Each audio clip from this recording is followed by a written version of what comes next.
Yeah. So one of the things I wanted to just go back to is why I put both gotcha and the idea of the mandate not being completely comprehensive together, which is, I think, the danger of the storylines in our heads is either that like these folks are supremely powerful, they have the masses behind them, and they're going to be around forever, um, or thinking that everything rests on this one person, and if that person was just like proven to be deeply corrupt, or there's one expose, and the whole thing comes down in one moment. And as you mentioned, he's been convicted, and the entire facade has not fallen.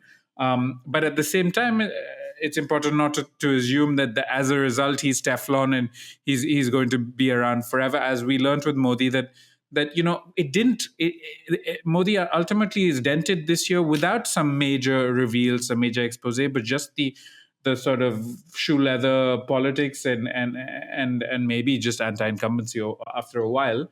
But the difference is that just knowing that it's not telling yourself that this was a landslide over and over, like it creates a space for institutional actors, for media persons, for others to remind themselves that this is not a wall that they're going to be butting their heads against constantly. There is value and worth, and they're not permanently going to be victimized for being dissenters. But of course, that there's plenty in between those two spaces that's difficult for journalists, for people in the judiciary, and so on. Yeah, it's a tough space. I think it's a great point. I was watching the video of, I'm going to say her name wrong. Is it Mahua Moitra? So after she was kicked out of, like, they tried to humiliate her, they kicked her out of Lok Sabha, and she gives a speech where she's like, I'm 49, I'm going to fight you forever, and I will win.